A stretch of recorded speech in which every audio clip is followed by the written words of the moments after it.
So today we're diving in to a really great topic so that you can start to reclaim your life, because this is so difficult for so many people. The high cost of disconnecting with a narcissist is obviously so much drama, trauma, and chaos. It costs you more. It takes longer, and most people don't understand it. I know that judges don't understand it, mediators don't understand it, bosses don't understand it. The intensity is beyond, and your family members don't understand it. Just go ahead, walk away. Okay, yeah, you can't just do that, because that narcissist they don't just want to win. They want to manipulate you. They want to see you squirm. There's a sadistic side to them. And then, of course, you're in that CPTSD, that complex post-traumatic stress disorder. That cortisol level is just off the charts in your body. You're confused, you're anxious, you're doubting your own decisions. You've been belittled in so much craziness for so long sometimes that you're faced with overwhelming emotions, fear, sadness, uncertainty. There's a lot to process there. So, one of the things that I'm definitely going to say to you is, for sure, find support for yourself, whether it's in the form of therapy, good friends, whatever it is that you can find, all of the above. You're going to need all the help that you can get. Breathing exercises. I always tell people just breathing helps oxygenate to dominate. That definitely helps too. So if you're dealing with a boss, one of the things that you're going to be dealing with is worrying about your career, your reputation, and how to maintain your confidence and your abilities. So one of the things that for sure you're going to be dealing with is financial strain. They're going to create havoc if you are in a financial situation with them, whether it's a marriage or business partnership, any kind of financial connection. They will do whatever they can to continue to put more financial strain. So maybe it will be hiding assets. Maybe it will be cutting up credit cards. Maybe it will be not paying for things, or hiding cash, or controlling the finances in some way. And it will be limiting your access to money so that it makes it more and more difficult for you. If attorney's fees are involved, then they will drive up the attorney's fees in whatever way that they can. It might be filing false pleadings, using the court system as a sword, ignoring court orders, using the children as a pawn, not being compliant with discovery, playing games with discovery, like not giving you all the months that they're supposed to, or even all the pages of the months that they're supposed to, things like that. So you're going to have to think about, how can you get around that with subpoenas instead, or being on top of it, being offensive instead of defensive. How can you play offense instead of defense? How can you make sure that you're thinking ahead, because they're going to try to bait you. They're going to try to trigger you. And just, if you know that this is the type of personality disorder that you're going to be dealing with, know ahead of time. Don't try collaborative approaches. Don't try to garner favor by giving away leverage too early. Save your leverage for when you're going to need it, because you're going to need to squeeze them and motivate them when the time comes. If these insights are resonating with you so far, make sure that you give this video a thumbs up and share this with anyone that you think could use this information, and drop a comment below. Say yes if this is resonating with you so far, and grab my free Crush My Negotiation Prep playbook if you are going to be negotiating with a narcissist. It is packed full of tips and information, and it will definitely help you get started. You can get that at winmynegotiation.com. I'm going to drop a link to that below as well. It will give you the upper hand in negotiations, help you maintain your composure. As I was saying, scorched litigation tactics, those are like moving the goalposts in negotiations, filing all kinds of pleadings that aren't necessary, harassing you, filing false claims, legal battles to just exhaust your resources. If you have a narcissistic employer, they might ignore labor laws. They might ignore your contractual obligations, require you to engage in legal actions so that you have to enforce your rights. They might also use litigation as a weapon, filing baseless or meritless claims against you to intimidate you so that you have to be using your financial resources and, subsequently drain you. Damage to your reputation. Narcissists often try to damage your reputation as revenge for disconnecting from them, trying to badmouth you, smear you. So the best thing that you can do is not respond. Don't go into that chatter.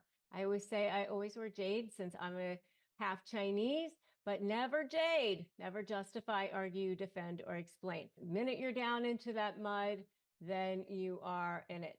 Okay.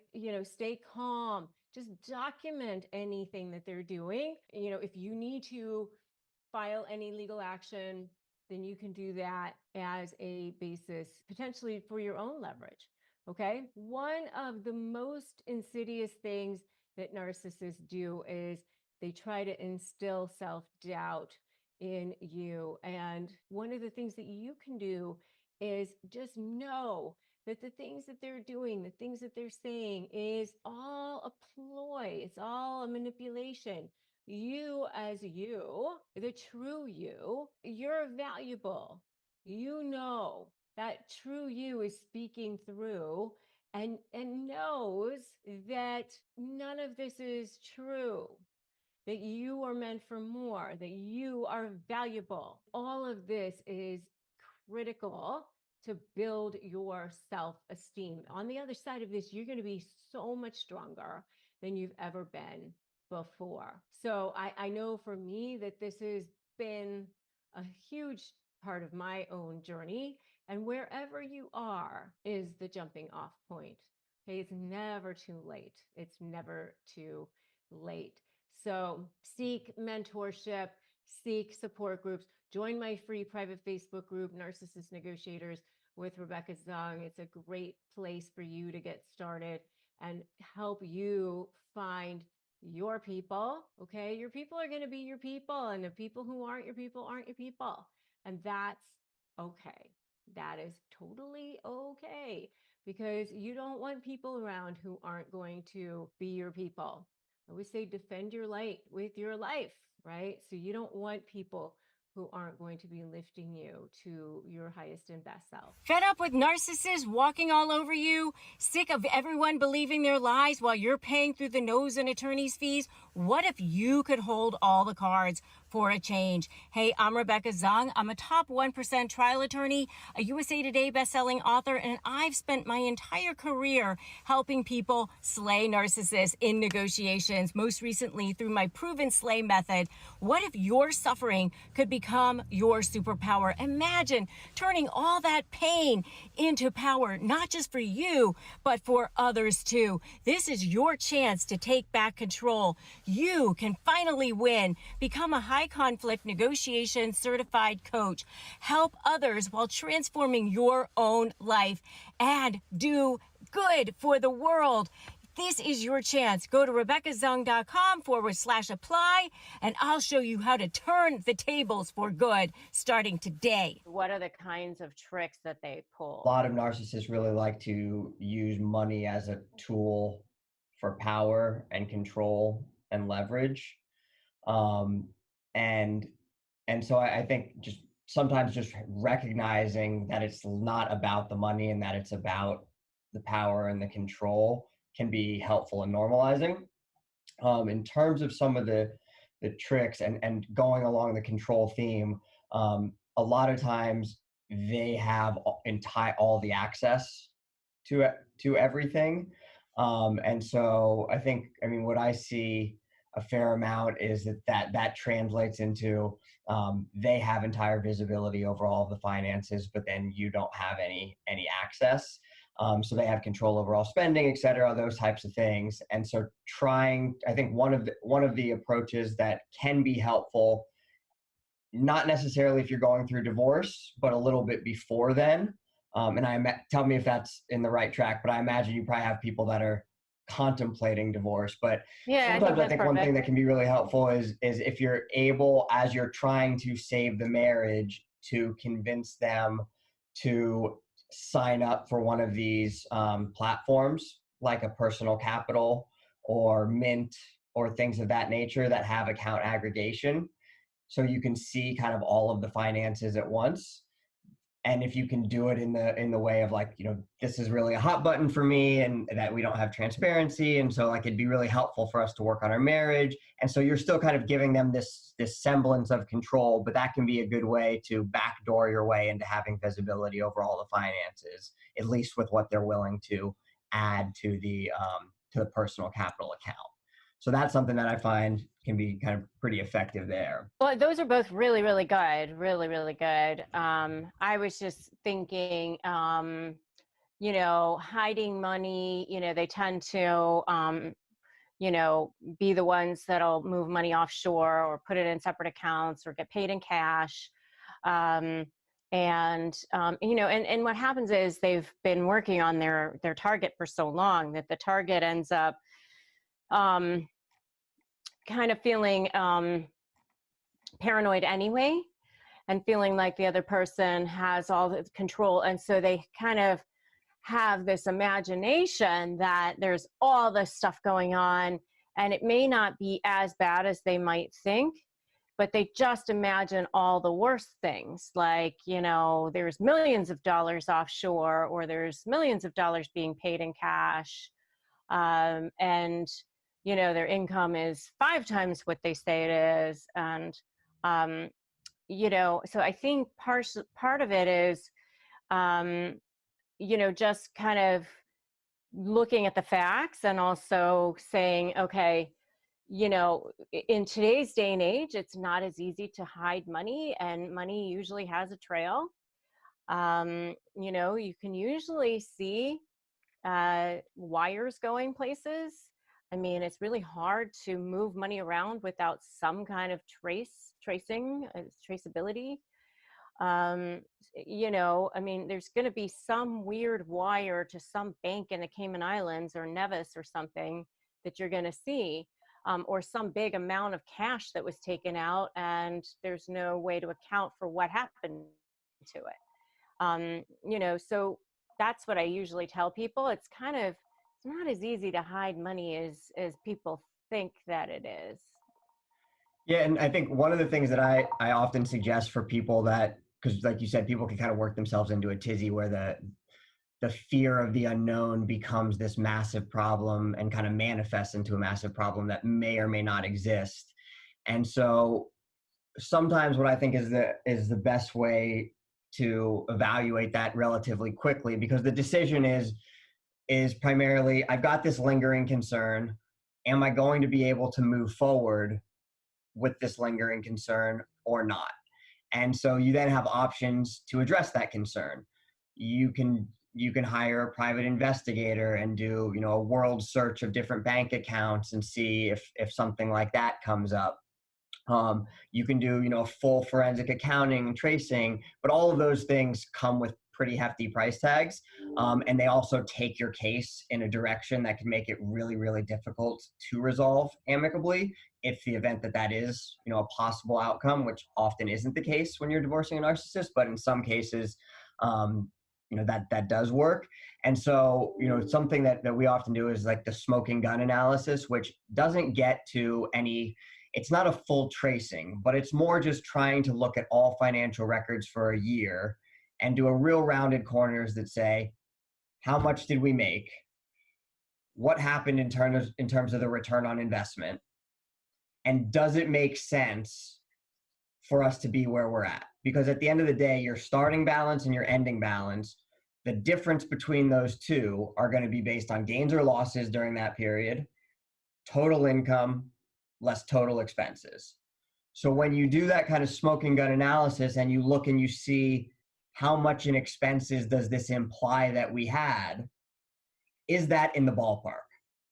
So, if you look at it and you say, I think we're spending 15 or 20,000 a month, and then you look at this type of analysis and it's showing 50 or 60,000 in implied expenses, then maybe there's something there that should cause you to do a real deeper dive, ask for 6 years of documents, bring in a private investigator, go further down. So that's often what we do. We call it kind of the smoking gun analysis of just trying to do it a little bit, kind of a Kind of like a back end way. approach, right? Y- Poor man's Yeah, way. you back your way into it. I like that approach. That's good. And another thing, which is kind of like similar to what you were just saying, is like if the person is paid all from one source, like a company, and the person is not paid in cash, maybe there's a C-level executive of some sort, but maybe they do get paid in many different ways. Maybe it's restricted stock units, or maybe it's, I've had C-level executives that get paid in, various, like one was an Indian owned company that the guy was like living in Brazil, but he worked for the American portion of the company. And so like some of his retirement stuff was in rubles, and then some of it was in like Brazilian Rios, and some of it was in American dollars. And so, but it all came from one source, the company. And so one of the things that I've done is subpoena the company and say, give us a breakdown of every single dollar this person has earned, or every single, bonus or stock or whatever. And, where did it go? Which bank accounts did this person direct it to go into? Give us the exact checking account, routing number, the bank name, because you go right to the source and figure out, okay, how much was made, and okay, here are the expenses, and so here's how much should be left over. Here, what's missing here? Yeah. I think to that point, I think step one is really understanding the compensation structure. Subpoenas Right. often are a more efficient way of getting to the bottom of things if you don't have full disclosure, or you often will get a very organized packet back from the company as opposed to bankers' boxes of documents that have been pieced together. So in some ways it can actually be more efficient. It does take things in a little different slant. But the other thing that I think is really important is that people get educated, because to your point, I don't think that I think a lot of people don't necessarily have a full understanding of how things like RSUs and stock options and how much people pay in taxes. And so like I've seen plenty of situations where someone said, hey, I think my husband's hiding money. Look, like here it says that 1,000 RSUs vest, and I only see 400 shares in the account. Well, 400 of them were withheld for taxes, and then I see that you sold 200 shares. And so a lot of times there actually is a good explanation. And so Absolutely. trying to get educated, and stock options are another great one, because sometimes there's actually no money that came into the account. It might just have been an outflow because you exercised the options but didn't sell. So yeah, those are really, Or maybe they haven't even vested yet. Maybe they won't vest for another 5 years. And if the person isn't with the company in 5 years, they're not going to even get them. So if they're not ripe, then maybe they're not even something that would be put into the pot to be divided. So I mean, there's that. But I think what happens is people get caught up in the cash element of things a lot of times. But it's like, do you want to spend 10,000 on a forensic accountant to recover 5,000 or whatever? I mean, how much cash are we really talking about a lot of times?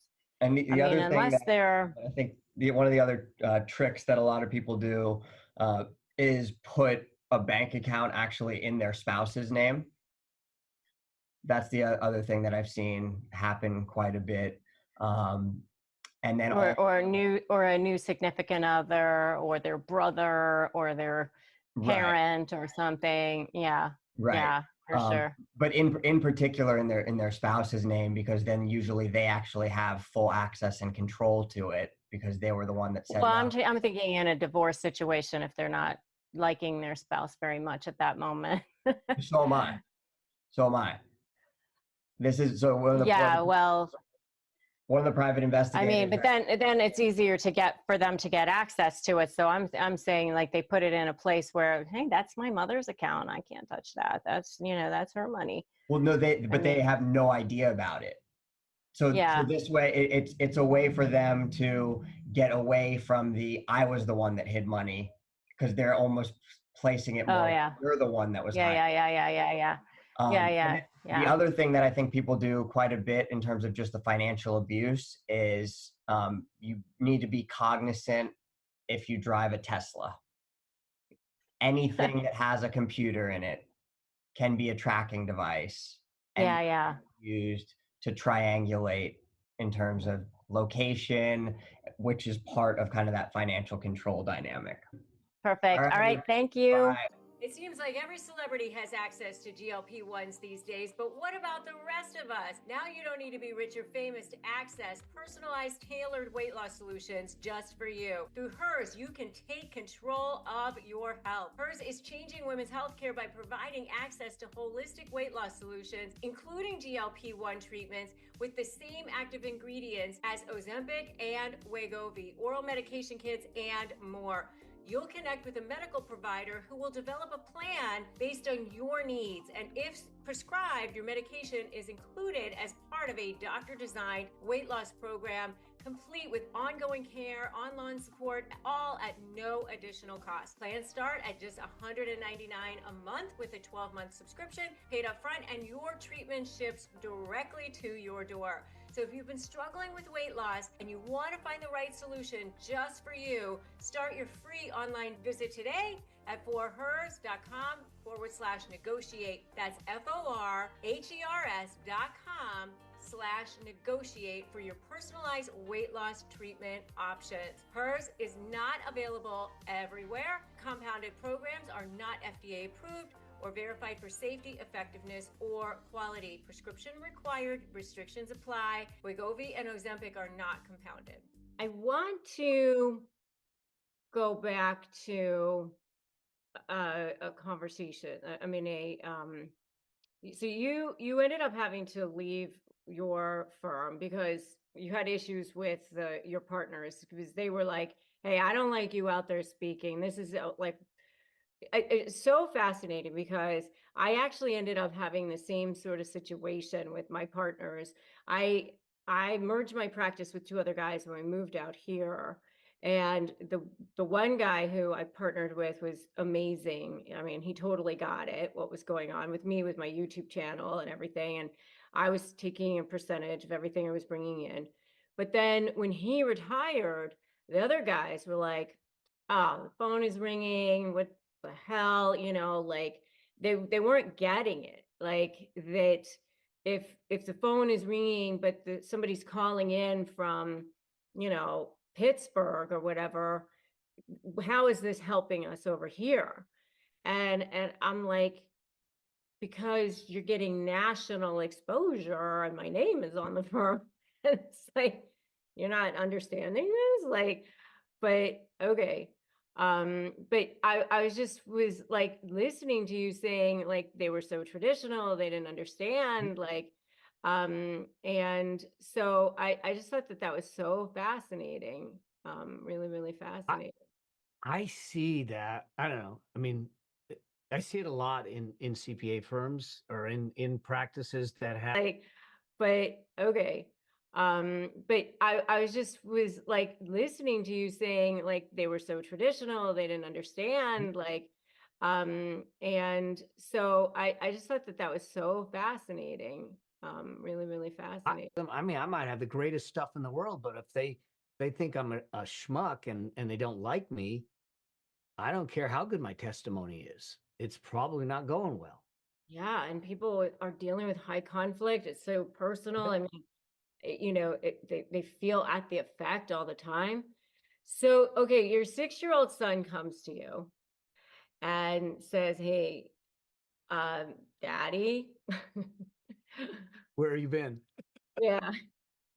Hello. Yeah. Well, I was a single dad. I was raising him full time. He was 5.5, 6 years old when that started. I was building a practice because my partners kind of shifted me out. So I went on my own and said, all right, I can do this on my own. But I thought I was doing the right thing because I was doing what everyone else would do, and that's get on the treadmill and run the miles and try to get the money in, try to get the cash in, try to get the clients in. And he ended up drawing a picture of me, and he comes in and he says, Daddy, I drew a picture of you at school today. And I'm thinking it's us playing ball or we're in Disneyland or having fun. And I look at this picture and it is me standing in front of 2 computer screens with a phone in each ear and one on the desk ringing. And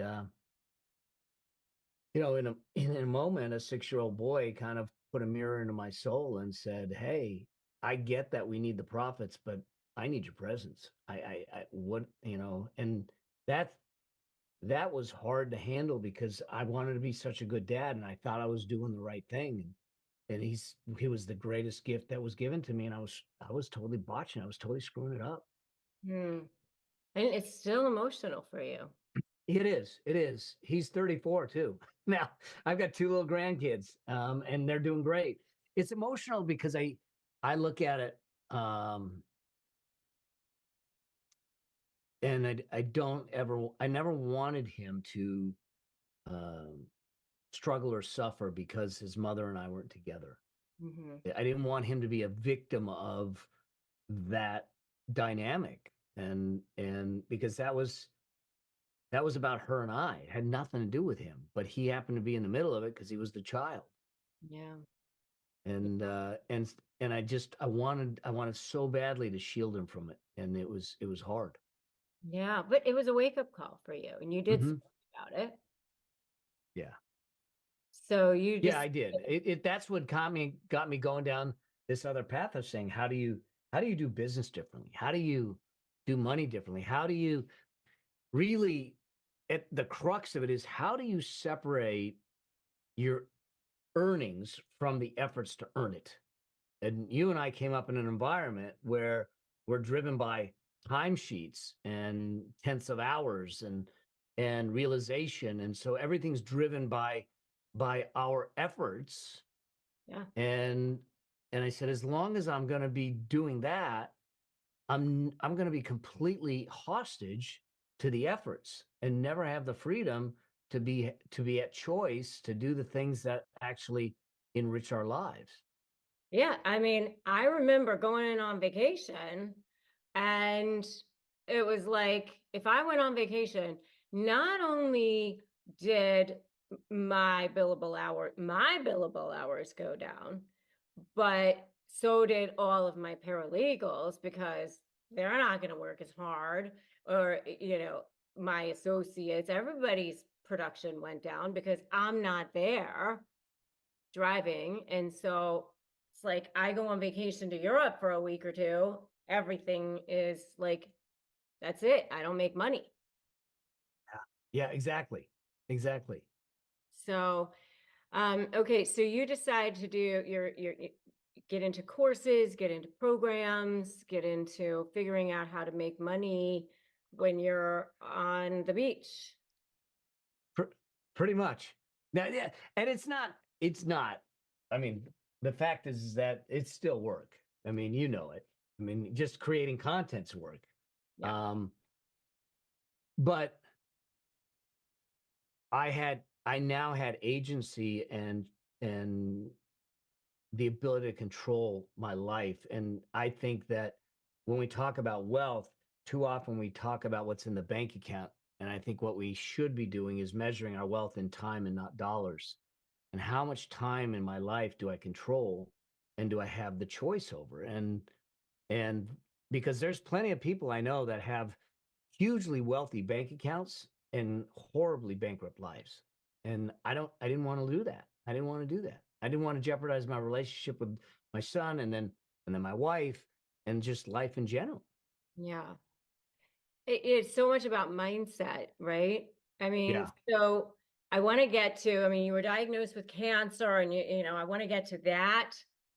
And I want to get to, you got involved with a Ponzi scheme, right? But you've been able to create wealth, and you've been able to learn how to create wealth, not just for yourself, but helping many other people generate wealth. And I know I want you to just talk about that. You know, you talk about how to save, how to spend, how to uh, earn, how to have many different streams of earnings. So and how to always be the captain of your own ship. So you know, I don't know where you want to start with that, but just tell me what the best place is for that.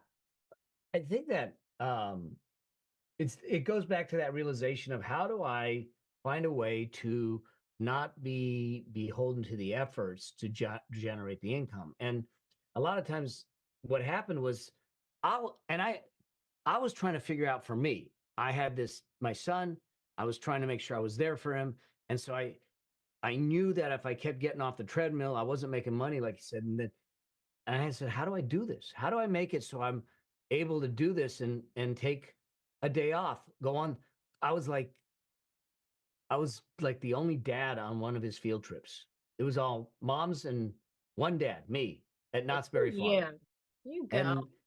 And I just wanted to be able to do that without it jeopardizing the economics. And so I started to look at this idea of say, okay, you know, people will talk about passive income, but I don't think passive is the right word because it insinuates set it, forget it. And I think that there's a relationship between earnings and wealth and money and you. And if we take a passive approach to any of it, it withers and dies. And so I started to look at things and saying, how can I leverage my income in the sense of changing the relationship between my effort and the earnings? And that's when I started to look at, oh, if I can build a money machine, a machine that doesn't require me to do it, then I can start to get the freedom. And the challenge was this, is I had something that was earning because I was getting paid very well to be an expert witness, to do the things I was doing to consult.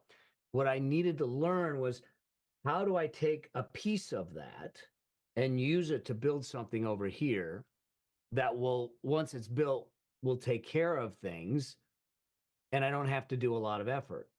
So I had to be smart with my earnings on the one side to build the money machine on the other side, because the tendency was, you know, check in, check out, money in, money out. And I'm not really thinking about the future much. And I'm not thinking about freedom much and everything. And so I started to learn how to invest. I learned some of my investing the hard way because I lost. Yeah. But I started to put a process in place where I would live below my means. I mean, it sounds basic, but most people don't do it. And I was very intentional to making investing a priority in my life, because I knew that if I didn't do it, I wasn't going to get to where I needed to be. And the more time I had, the less money I needed. The less time I had, the more money I would need to build it. So starting as early as possible was a big deal. Mhm. So if you were, well, first of all, let's talk about this Ponzi scheme that you got involved Oh, with. yeah. Because I think it's important that people understand, like, because you said you saw red flags, and I want to hear about that. Yeah. So in 2005, I got into an investment that turned out to be a Ponzi scheme. Between me and two friends, we lost over $4.5 million. It wiped out 1/3 of everything I own. Um, and it was a bad time for sure. I mean, I was sitting back trying to, and because especially someone like me, I was a financial guy.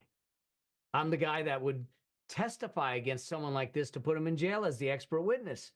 And here I am, I got duped, I got taken. So at that point, I started to question my own existence. Should I turn in my license? Should I do something else? Am I not fit for this? All the stories that would go into my head or to someone's head when you make a bad financial decision were going on in mine. to the point of literally saying, do I change careers? It and that was aside from how do I recover? How do I recover what was lost? And I mean, it took some coaching. It took some people that came to me. I had one dear friend that looked at me, he said, at the time, Jeremy, my son, was 14 years old. He said, you need to be careful. And I said, about what? And he said, Jeremy's watching you. Mhm. He's going to decide from how you handle adversity, how he might handle adversity. And if it is curl up in a ball, hope the storm passes, and settle, then that's what he learns. The question is, what do you want to teach him? And I go, God, okay. But it required of me to be willing to accept that I had a role in the Ponzi scheme, that I was not a pawn, but I was a player. I had to accept my role, but I don't accept the blame. Okay. The challenge was my other two buddies were in it. One of them had been retired before. He just changed, and he had the smallest amount invested. So he changed his life a little bit and just got on with his life. The other one was so focused on blame, he got into resentment, bitterness. He destroyed his marriage. He destroyed his business. He destroyed his liver. He started drinking. He started to come out of it. And he's out of it now, but that's a decade later. And it's like, so I was going down that same road. If I stewed in the blame or stewed in the stories, I would have ended up the same way. Thank God I had Jeremy to fall back on and say, I got a bigger why. I got some reason, some purpose beyond that. So forced me to sit back and look at it and say, what's my role in this? My role was I ignored some things. I had rules, but I ignored the rules. I had red flags. I ignored the red flags, the things that he did, the things that he said, all of that got ignored. And I started to explore why that happens. What kinds of red flags did you see?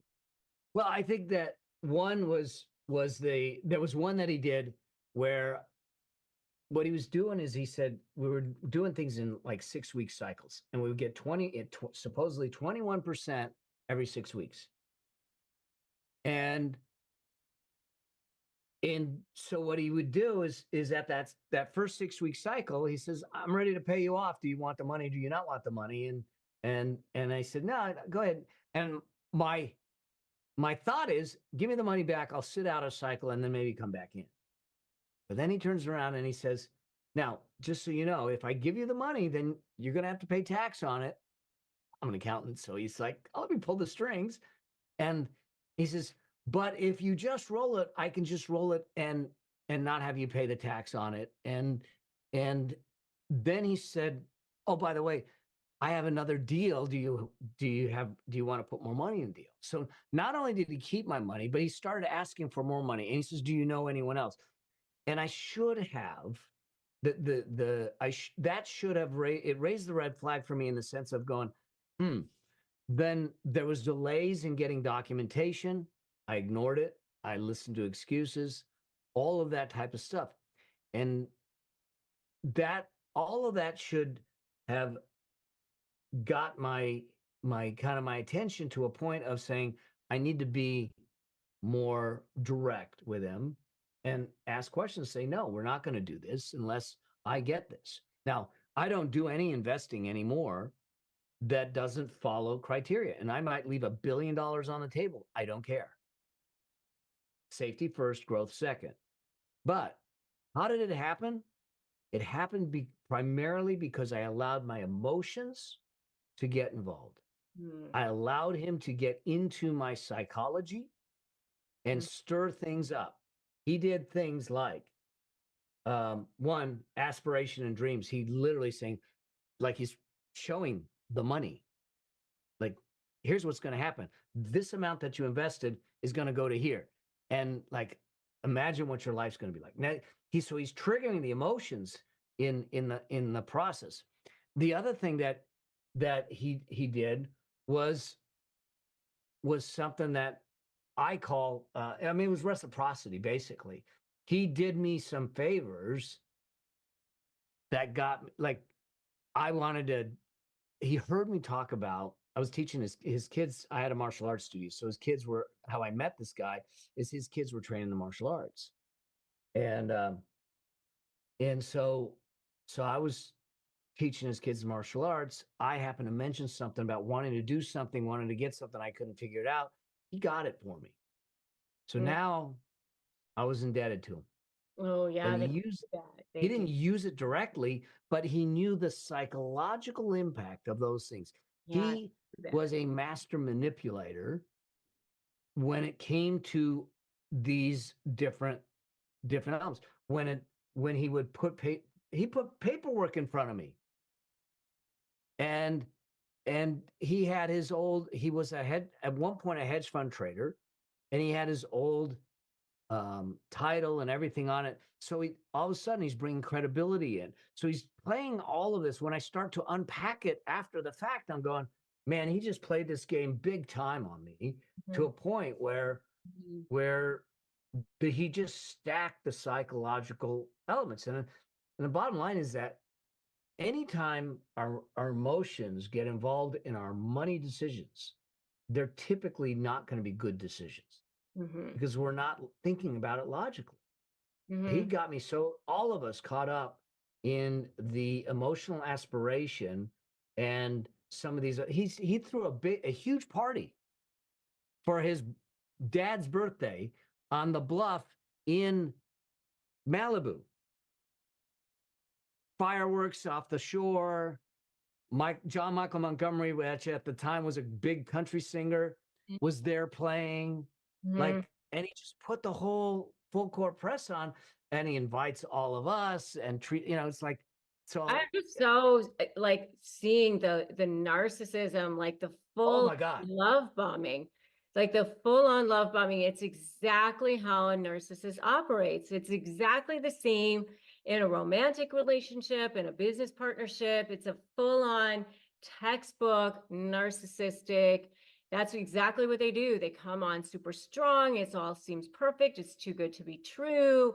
And they do like big favors for you. They, big grand gestures, and they know exactly how to tug on your heartstrings. They and these mirror neurons. It's so textbook, and I'm so glad that you are describing this. And then they move the relationship very quickly. They move it quickly, and they want to lock you in to whatever that thing is very, very quickly, because as soon as they can get to that next level and have you sign, I always say it's get married in Vegas, it's move in together, it's sign the paperwork to be a business partners, whatever it is, as quickly as possible, because then once they lock you in, that's when you start to see the wheels fall off, right?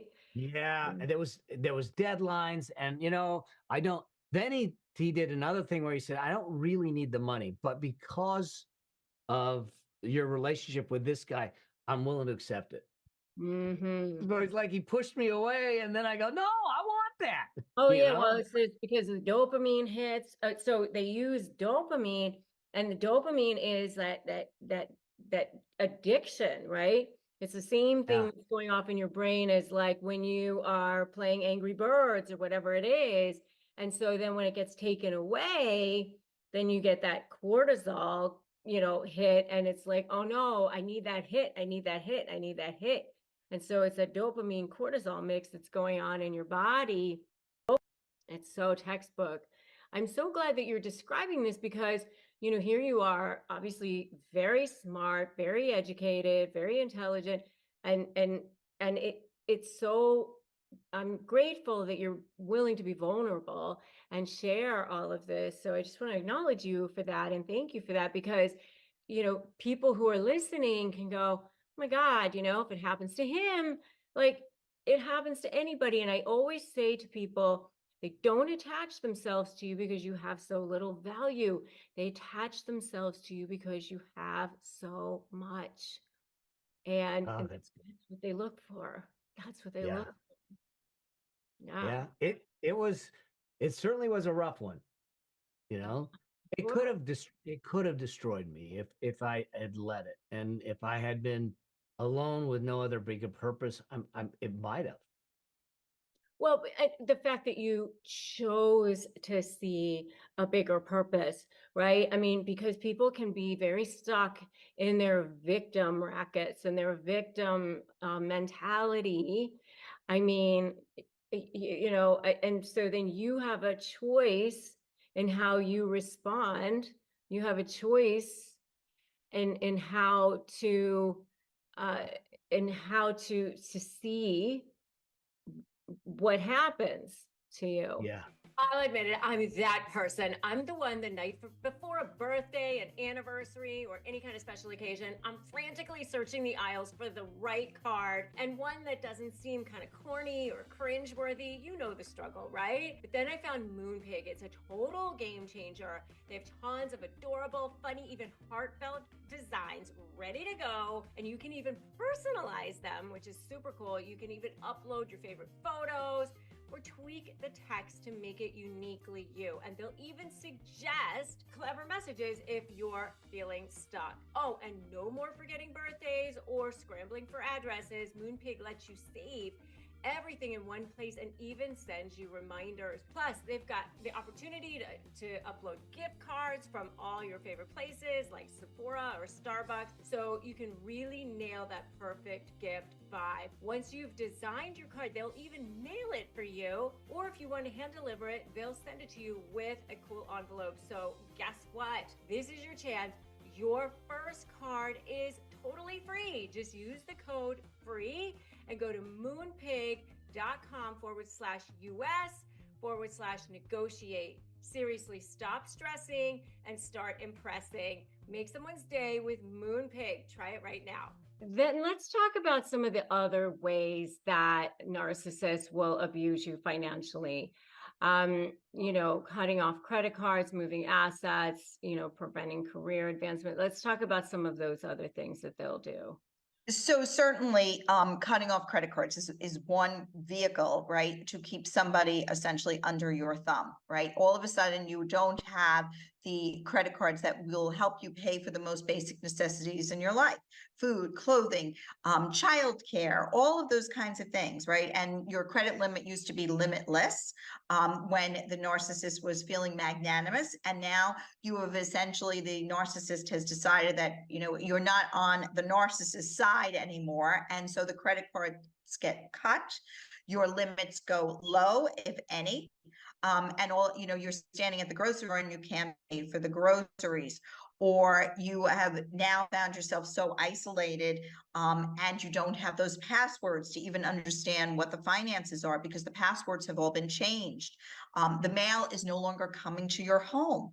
It may be going to the narcissist's office instead.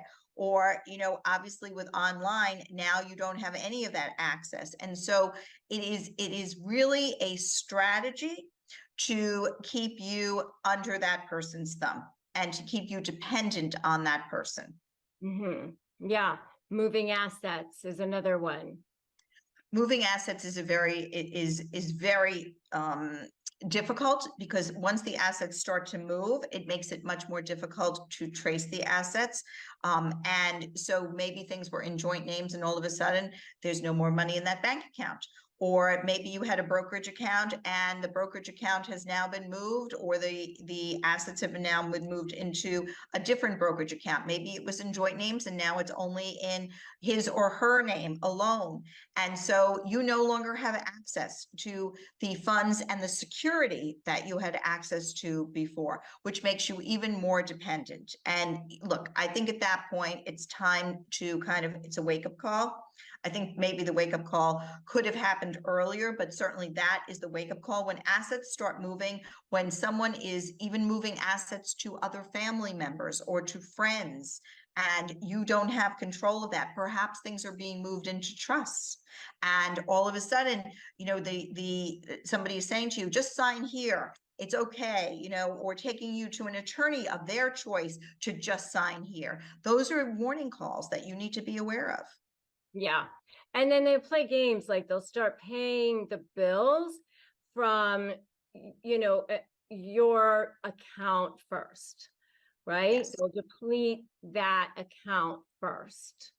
Yes, that is another strategy is, again, taking away your control, right? Your safety line. So if they're paying all of the bills from your account eventually is going to be depleted while their accounts are building, right? And all of a sudden you don't have enough money to actually go to the attorney. You don't have enough money to go to your therapist to have that conversation about what is happening in your life. You don't have the money to move around in the world. I think what people really need to understand, and money sometimes is a dirty word. People don't like to talk about finances, but to work in the world, to move around in this world, you need money. That's just a fact. And if someone is taking your control of your finances away from you, that is a wake-up call that you need to do something. Yeah. And then they'll start to play games during the case, right? So what they'll do is they will play games with the discovery. So you want to talk about that a little bit? Sure. So let's talk about what discovery is, first of all, because I think that a lot of our clients, I know when we start actually dealing with discovery, they want to know what it is. So what we do usually at the very beginning of a case is we serve, meaning send, discovery notices to your spouse's attorney. And those have a list of documents that we're going to be looking at. Usually it goes 5 years back. Sometimes it could go longer, but we're looking at credit card statements to see how the spending actually has occurred. Is there spending on other people who maybe are outside the marriage, for example, paramours of some sort? Is there gambling that we need to be aware of? Are there transfers of monies to other accounts? There's lots of ways to look at these documents, but essentially credit card statements, bank statements, brokerage statements, statements regarding restricted stock units, bonus and award statements. We want to see it all so that we understand what are the assets, what are the liabilities, and what's the income. And then, of course, what is the lifestyle? Because the lifestyle analysis is going to tell us how much spousal support there will be, or how much spousal support will be paid, right? So we're looking for all of that. So we serve these notices, and then the other side doesn't comply, which is what you're talking about, Rebecca. So maybe they give us a whole pile of documents, but they're not really relevant. And then they tell us, we've given you 5,000 documents. We've given you 50,000 documents. Okay, but it's the quality, not the quantity of the documents, right, that we're looking at. And of course, then there's the person who doesn't give you any documents. And now you are left with lots of discovery notices out there, and perhaps letters to counsel, et cetera, and your bills are escalating. At some point, your attorney should be subpoenaing everything that they can subpoena directly from the institutions, right? So we serve the discovery notice. If we don't get the discovery, we start subpoenaing. We have to be careful about subpoenaing employers because sometimes that can actually backfire. So we are careful about that. But sometimes we're left with no choice. We have to get the information. So we will subpoena the institutions. One good place to start is the tax returns, because there's usually a schedule in the tax returns that will set forth the dividends and the interest from interest or dividend bearing accounts. And those are great places to start to subpoena. Yes. Yeah. Yeah. So she just said so much gold right there. I just want to make sure that we don't gloss over what she just said, because there was so much gold in what she just said that and I just want to make sure that you guys just heard everything that she just said, because as lawyers, I know everything that she just said, but I want to make sure that you guys got to hear everything that she just said. So in a case, there are 5 major areas. I always say 5 major areas. Some people say 4, but I'm going to say 5. So there's property division, and then there's spousal support, and then there's custody, child support, and fees. So those are like the 5 major umbrellas. And when you are looking at the 5 major umbrellas, and every single case has those 5 potential areas, and then there's tangential areas like domestic violence and things like that. But the 5 major areas are those. And in every single case, you have those potential. And if you don't have kids, obviously custody and child support aren't going to be there. But you have those 5 major areas. So when you have some major potential issues such as waste or business valuations or something like that, then you might have to hire a forensic accountant. And that forensic accountant might need to look at a lifestyle analysis, in order to say, how are we going to come up with what the true income is, or what we need to look at as far as how to come up with, an alimony award or a spousal support award. And so you hire this forensic to help you do that.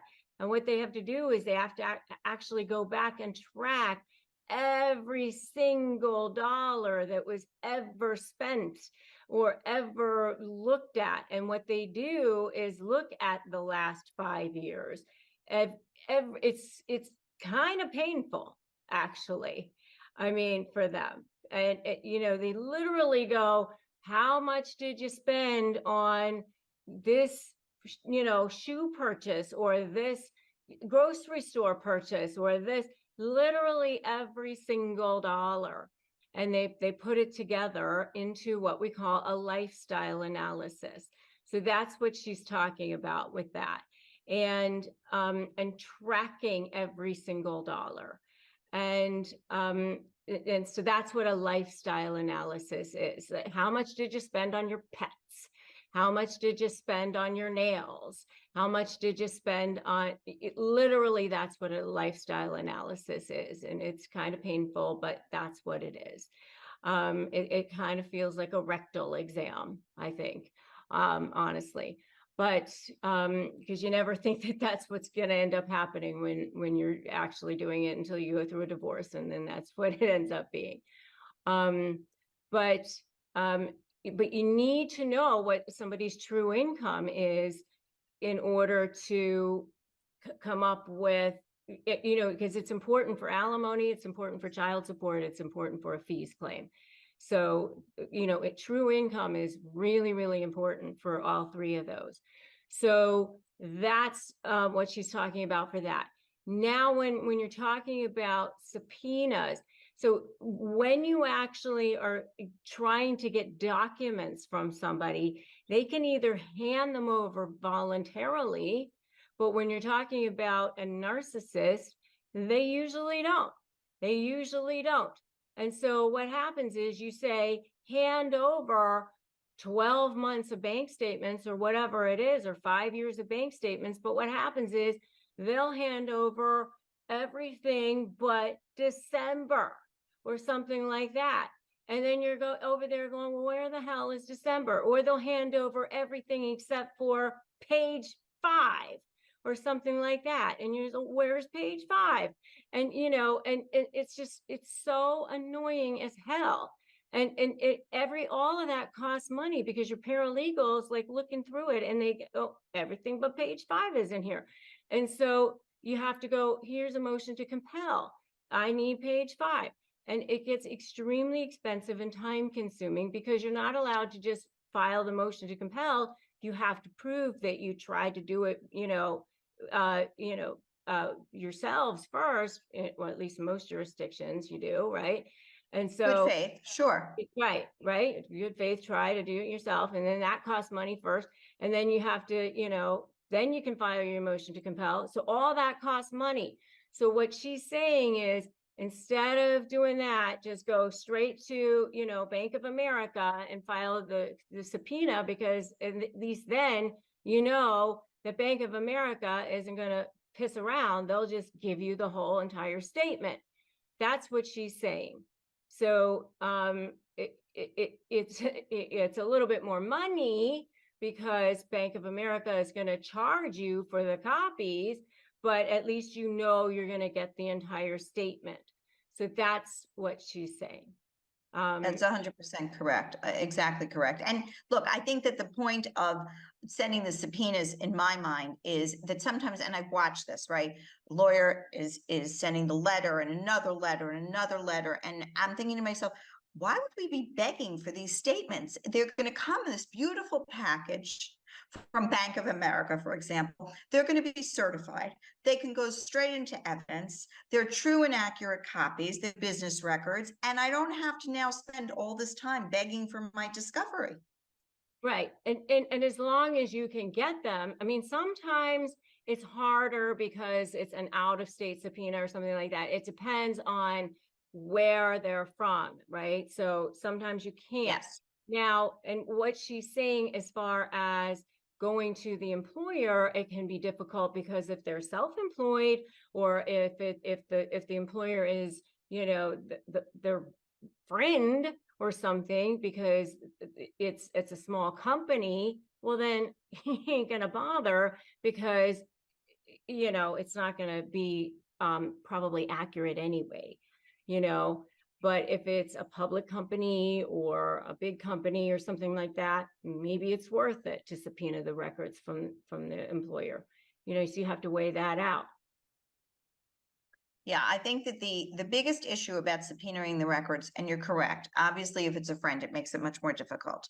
And I have seen more and more that people can often defer their income, particularly when the business is small. They have, you know, all these different deals going as they're going through the divorce, because their buddy went through the divorce too, right? Okay, and so now they're deferring their income, and you're really not getting a true picture of the income. But even when, and you have to be careful about this, and particularly in some counties in New York, they are very strict about it. There are employers who are going to get upset about being subpoenaed. And so you really need to have a very good reason. The person has not complied. I usually like to get court permission to do it, because then it actually informs the court as to what's going on. Somebody has another opportunity to produce the documentation. But at some point, you need the documentation, and most employers will understand. Most large corporations and institutions are going to understand, because a lot of people go through divorce, and so they're used to getting these subpoenas. Yes, but absolutely. But with out of state, you have to go to the court out of state, and you have to, you know, there's a little bit more of a some steps that you have to go through. Yes. To get that. So it's just a little bit more expensive. It's a little bit more time consuming. Sometimes you have to hire a lawyer out of state in order to help you, a process server out of state. It's just a little bit more difficult to do that. Sometimes it's worth it though. I mean, but you know, you just always have to know and weigh the return on your investment. Don't, you know, throw good money after bad, right? That's exactly right, Rebecca, 100%. So, so let's talk about, you know, other things that people should be doing in order to protect themselves.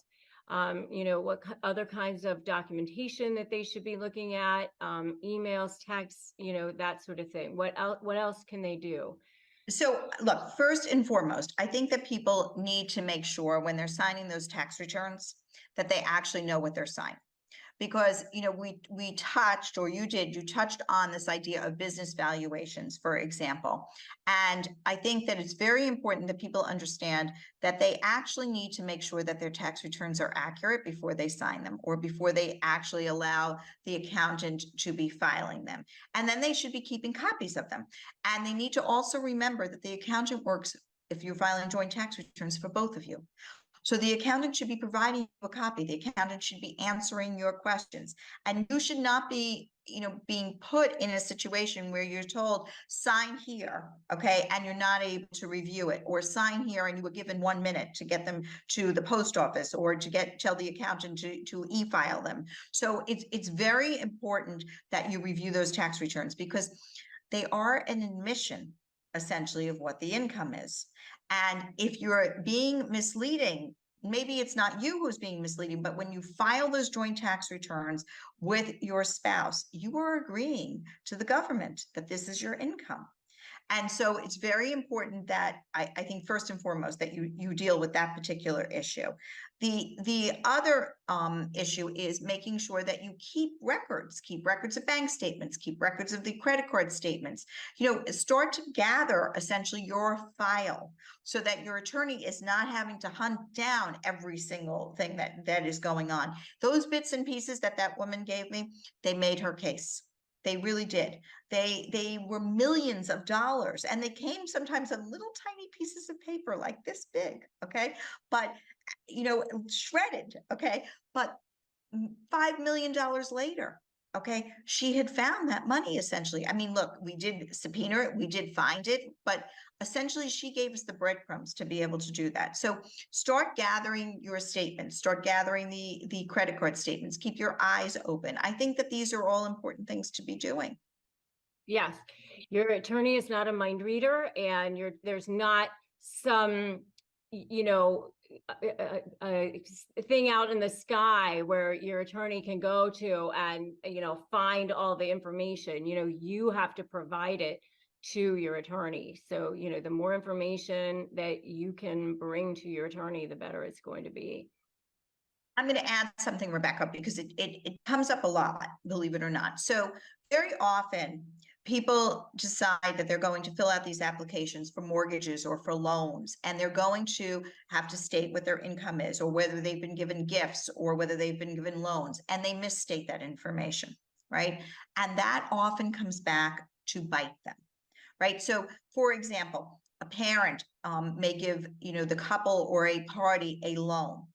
And now they've stated that they have no loans on their application for their mortgage.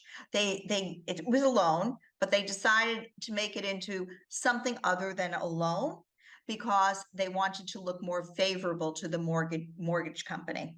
And so it's very important that you remember that your words and the things that you sign, the documents that you sign, the documents that you're swearing to, the documents that you're submitting to banks, particularly federally chartered banks, that those are your words and they are your admissions. And so you need to accurately report things, because I will tell you, during a divorce, it will all come back to bite you. One other thing that I think is so important is that people, if they're getting an inheritance, or if they actually are getting a gift from a parent or other family member, that they make sure that that is well documented and that they keep those monies separate and apart. So a lot of people come to us and they have lost what we call separate property in New York. They would have had, for example, they came into the marriage and they had no prenup perhaps, and they have not actually kept their premarital property separate, or they have not kept their inheritance separate. And all of a sudden they have commingled all of these funds. Perhaps they've spent down their inheritance. Perhaps they've spent down their premarital property while they've been saving marital property. All things that you shouldn't necessarily be doing, because if you actually save and keep that separate property separate, you will get a credit at the end if you can trace it. In New York, it is the person who has the separate property claim. It's their burden to trace that separate property in order to get credit for it. But many times people come to us and they have millions of dollars of separate property that they cannot trace.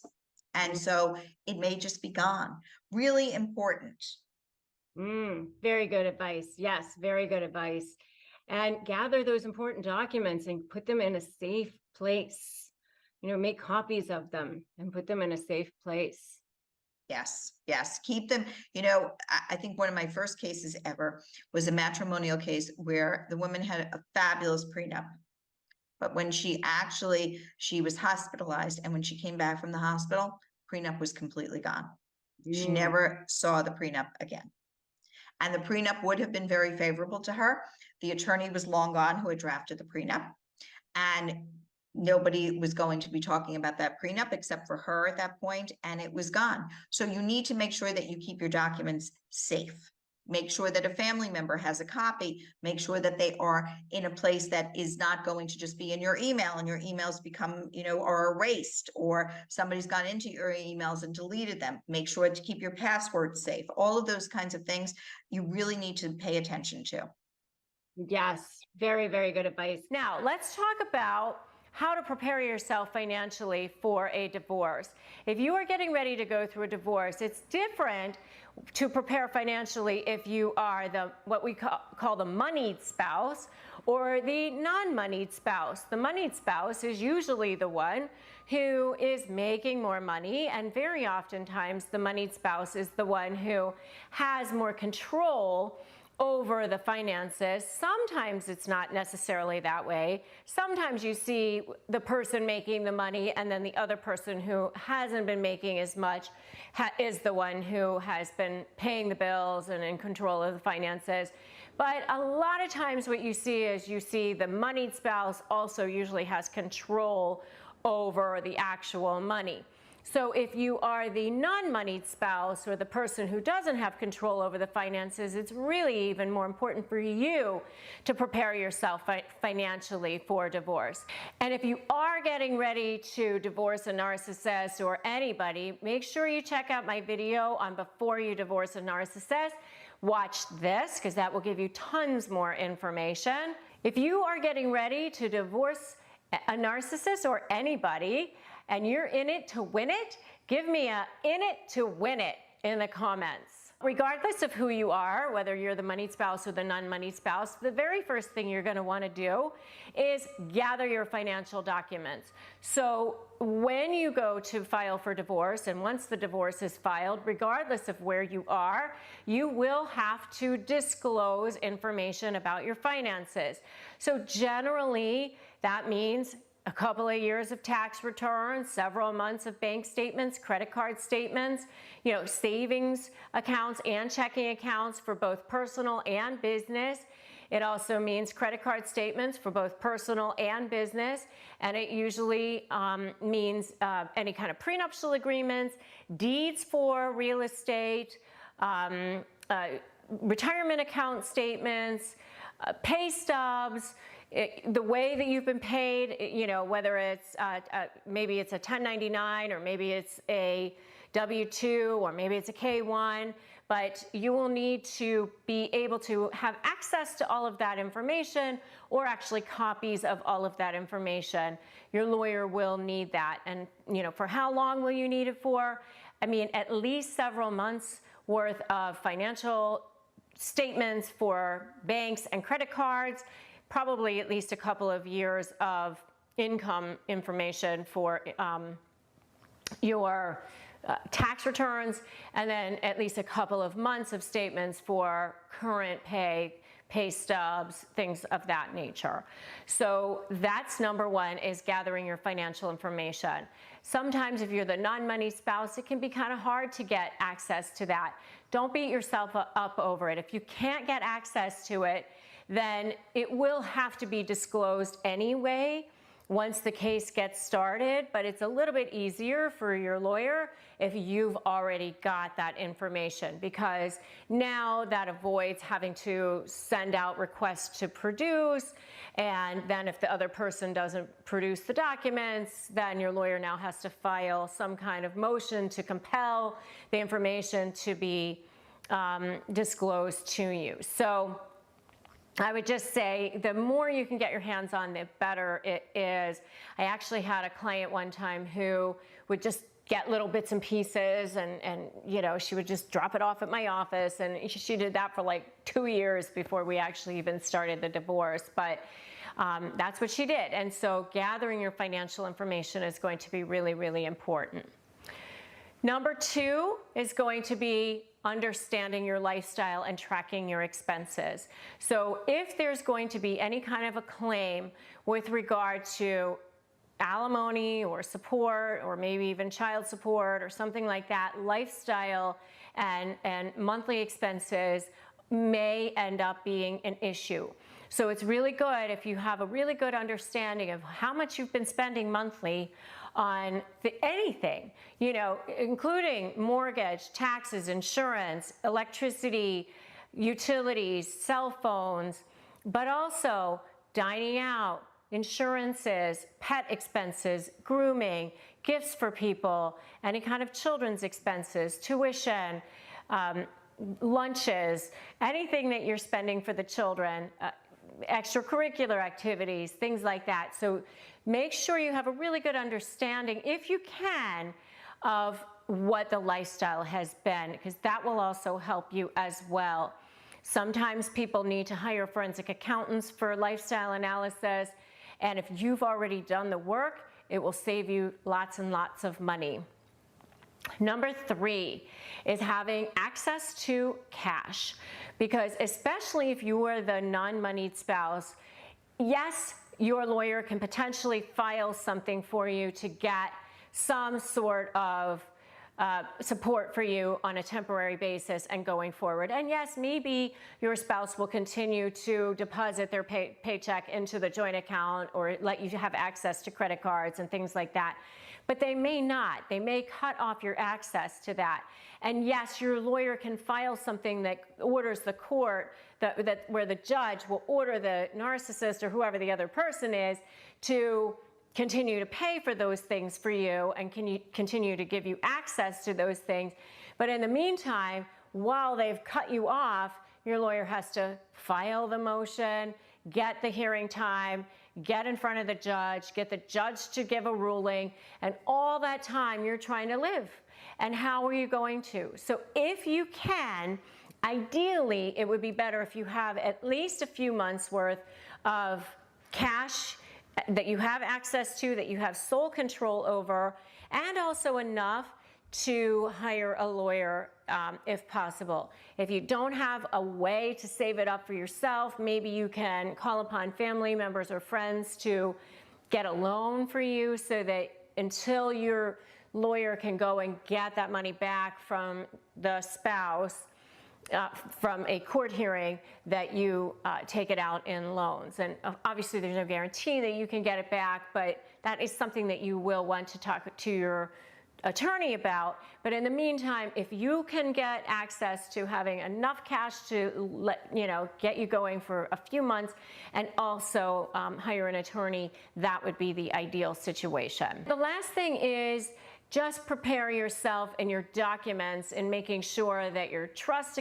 any trust documents or wills or anything like that state what you want them to say, because once you get going with the divorce, you may or may not be allowed to change beneficiaries or change what is in your trust documents or your wills or things like that, or beneficiaries on IRAs, because sometimes, depending on the jurisdiction that you're in, there may be a standing order issued that gets issued. It's an order of the court that gets issued as soon as the divorce is filed, which precludes people from making big changes.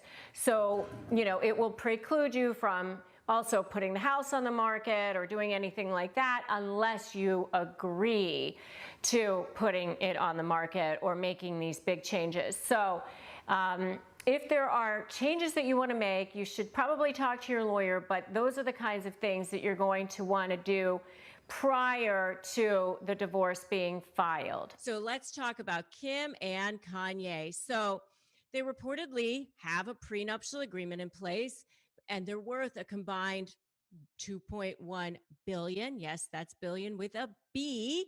So is this divorce going to get super messy? But what about the prenup? I mean, if the prenup is in place, then how could it be messy, right? Well, here's the thing. The prenuptial agreement will probably only address the finances. So with regard to the assets and the income, anything like that, yes, it will definitely be not messy, assuming that nobody is challenging the terms of the prenup. But the kids, that's where there's going to be a rub, because you cannot pre-contract for anything with regard to the children. In other words, you can't say, 6 or 8 years ago or 10 years ago or whatever, in this particular instance, they were married 7 years ago, but you can't say, here's what's going to happen with the children 10 years from now, because you're not going to know what is going to be in the best interest of the children at that time. So it is against public policy to pre-contract for anything with regard to the children. And the courts have the final say as to what's in the best interest of the children, not even the parents, because sometimes the parents don't even come up with the best agreements. Most of the time, courts end up just rubber stamping whatever parents come up with as far as an agreement, but sometimes they don't. And especially when people challenge that. So if there's even anything with regard to the children in their prenuptial agreement, it will most likely be found void and unenforceable as against public policy. That means that the whole situation up with the children is up for grabs. So potentially there could be a major messy battle with regard to the children. So the second question I've been asked on this is that Kim cited irreconcilable differences and is seeking joint and physical custody. So what does this say about her intentions, and does this signal that she wants it to be amicable? So first of all, irreconcilable differences really only means that she just wants a divorce. It just is the terminology that is used nowadays to get a no-fault divorce. So you can use irreconcilable differences, you can say irretrievably broken. It just depends on the language in your particular state, but it just means that you just want your no-fault divorce, which is what all states offer nowadays. So that's the first part of it. But with regard to seeking joint and physical legal custody of the children, it might just mean that she wants him to still be a part of their lives, that she's recognizing that it's important that they have a father, that sort of thing. But it doesn't necessarily mean that they're not going to end up fighting over what the actual schedule is going to be and what the actual parental responsibility is going to be. So in other words, she might say, I want ultimate decision-making authority around medical or educational or something like that. And especially given the fact that he's had mental health issues in the past, it's been very public. He's had meltdowns on Twitter. She's even come out and talked about his mental health issues and said that it's a complicated issue and that he struggles with it. So with all of that lying in the balance, I'm thinking that there may end up being some sort of an issue around the custody matters. So the third question that I'm being asked around this is, could Kanye West's mental health issues play a role in his ability to see the kids and have custody, since he's been open about his bipolar disorder and he has talked about it publicly? Okay, so with that being said, having a mental health disorder such as bipolar disorder, something like that, doesn't necessarily preclude anyone from having their children and being good parents. People have an inherent right to be parents to their children. There's a constitutional right to have your children and be parents to your children. So all of that being said, it doesn't mean that just because you have a mental health disorder that you aren't allowed to have your children. Of course not. There are many people out there who have mental health issues and they are really, really great parents. The rub is actually going to be in whether or not he is getting the help and the therapy that he actually needs. So is he taking the medications that he's supposed to be taking? Is he getting the therapy that he potentially is going to be needing in order to be stable and be able to show up for his children and be a good parent? So there may be some checks and balances in that process. Maybe it's supervised time sharing unless he complies with certain things. Maybe it's a certain amount of time sharing for a little while, and then he works up to something a little bit more depending on how he behaves and things like that. But, you know, the overall thing is he'll still have rights to be a parent to his children. He'll still have rights to get access to medical records, access to educational records, be able to come to the school plays, be able to show up at, you know, soccer games and things like that. But he won't necessarily get 50-50 time sharing, fully unfettered, if he is not stable and he's not doing what he needs to do to keep himself mentally healthy.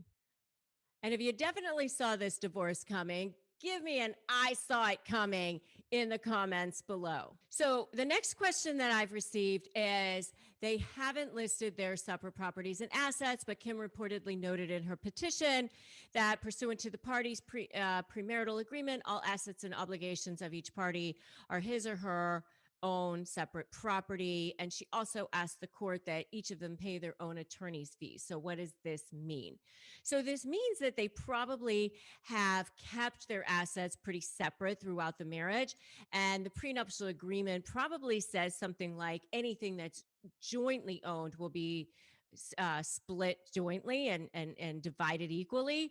But my guess is maybe they haven't even titled anything jointly.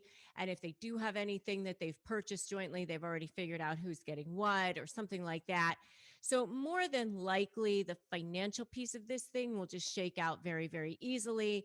As far as the attorney's fees piece, she probably just pleaded that because it's required. The 5 main areas of a divorce are your assets and liabilities, your alimony or support issues, parenting plans, child support, and attorney's fees. So she probably just pleaded something about that because she had to. And more than likely, the prenuptial agreement has something in there that says if either party challenges the prenuptial agreement, then the losing party is going to have to pay both sides fees. But in this particular case, you've got two people who both have wealth, who both have money. So more than likely, they have the ability to pay their own attorney's fees anyway.